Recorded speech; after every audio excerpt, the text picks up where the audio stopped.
Well, I'm at our tomato variety plot where we did a little bit of demonstration on different tomato varieties as well as tried some different types of plastic mulches.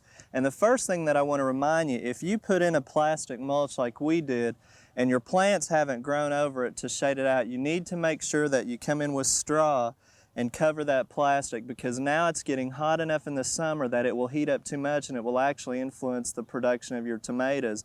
If you don't have any straw, come in and paint it with white paint or silver, something to reflect it, because again, that black plastic will really heat up this time of year. Now the plants that I'm standing in front of or sitting in front of here are kind of an unusual plant that many people aren't too familiar with, and we call them husk tomato or ground cherry, or you might see them as tomatillo in the grocery store.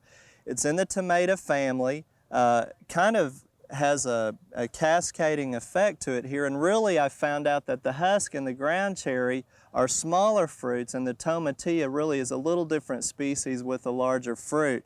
Now the difference on these are that again, they're smaller, but the fruit is on the center, and again, if you bite into it, it really has a sweet flavor to it, not like a tomato. And it's used more in pies and different things like that, where the tomatillo is used more in some of the Mexican dishes too, but it's more of a sweet flavor.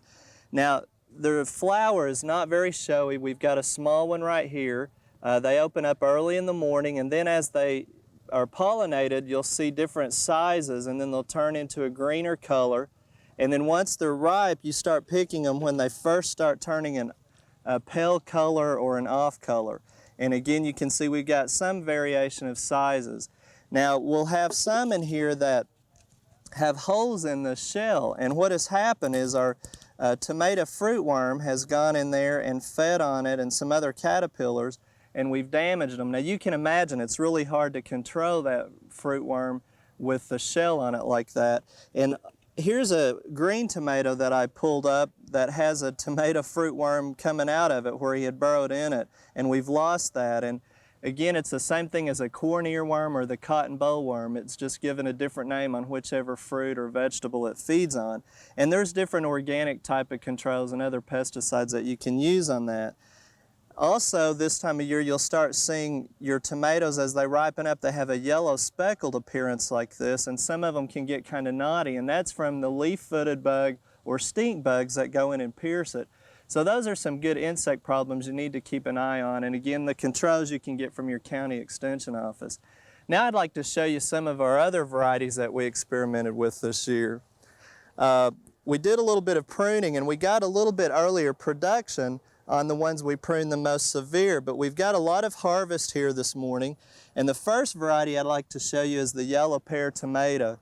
Now this little creature is taking over. One of the plants is actually taller than I am, but it's a cherry tomato. They're yellow and they're the shape of a pear, and they're very tasty and they go great in salads, but you get a lot of production, so you really don't need to plant too many of these plants or you'll have your hands full.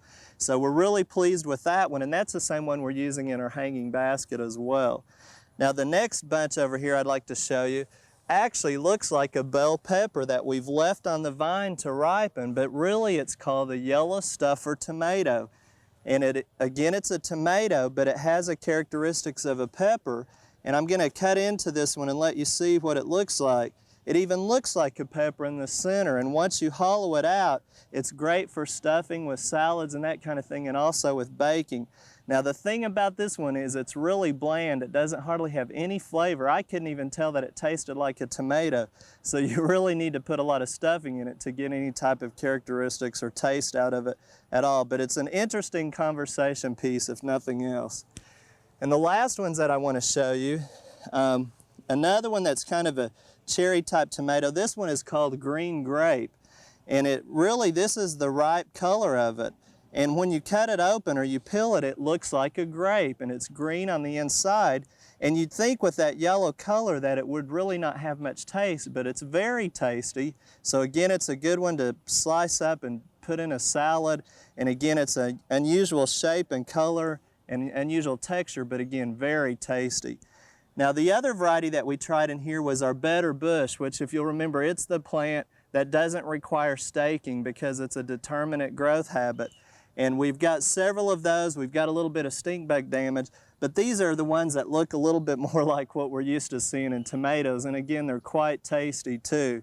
And you know, that's the fun thing about gardening, is being able to try different varieties and experiment. So hopefully next year maybe you'll try some varieties of tomatoes and let us know what luck you have.